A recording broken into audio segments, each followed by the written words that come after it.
Today in this video, we will learn about Asian civilizations.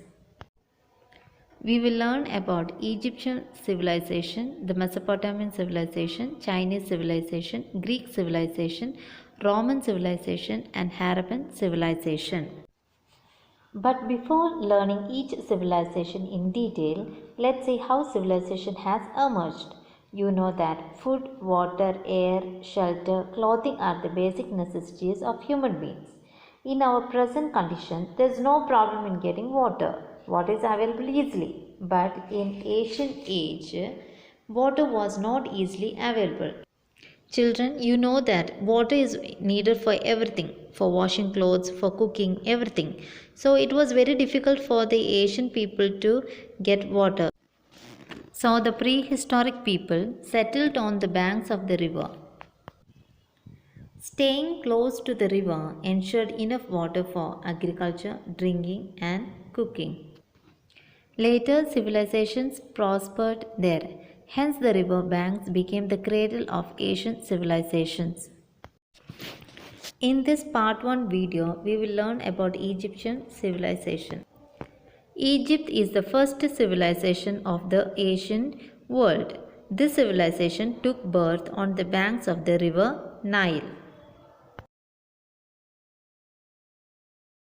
But children, do you know what is a civilization? A civilization is an advanced society with lots of structure and organizations. A place where you have all the facilities to live. Now let's see where Egypt is located. Egypt is located in the northeastern part of Africa. Like I said before, this civilization took birth on the banks of the river Nile. The Nile is regarded as the longest river in the world and it is a major north flowing river in Africa which joins the Mediterranean Sea. If the Nile had not flown through Egypt, it would have been a desert. Thus, Egypt is considered as the gift of Nile. Let's see the political history of Egypt.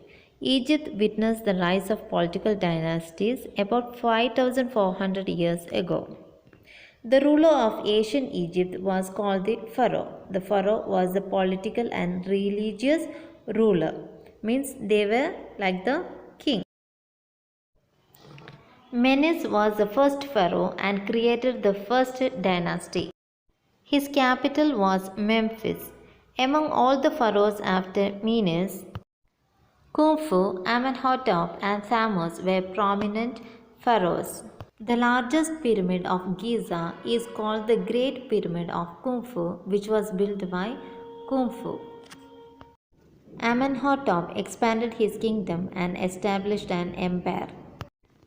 Thutmose I was greatest conqueror among all later pharaohs. Hatshepsut, his daughter, came to power after him and came to be known as the first empress of the world. Alexander the Great conquered Egypt. He appointed his military general Ptolemy as his representative. Later, Ptolemy declared himself the king of the Egypt and established the Ptolemaic dynasty. Later, Cleopatra, the popular queen, was the last ruler of this dynasty. Eventually, Egypt became a province of Rome. The main food crops of Egypt was wheat and barley. By making canals, they used the water of Nile for agriculture.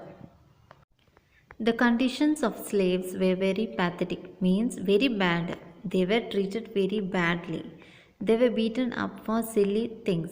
It is said that large pyramids were possible only because of these slaves. Although they treated slaves badly, they gave women important status in the society. Egyptians people believed life after death. That is, they believed that there is a journey beyond the death. So what did they do? They mummified the dead bodies. Mummifying means they preserve the body so that it does not get decomposed very fast. They made all the arrangements for the dead body for the next journey. They put the dead body in a box along with jewels, perfumes, clothes, etc. Egyptians, they had their own belief. They worshipped sun and rivers as their god. The Egyptian script is known as hieroglyphics, which means sacred writing. They used ink to write on papyrus grass growing in river Nile. They had enormous knowledge of geometry, which was used in the building of large pyramids. The Sphinx is considered as the most attractive Egyptian architecture. Sphinx is a mythical creature with the head of a human and body of a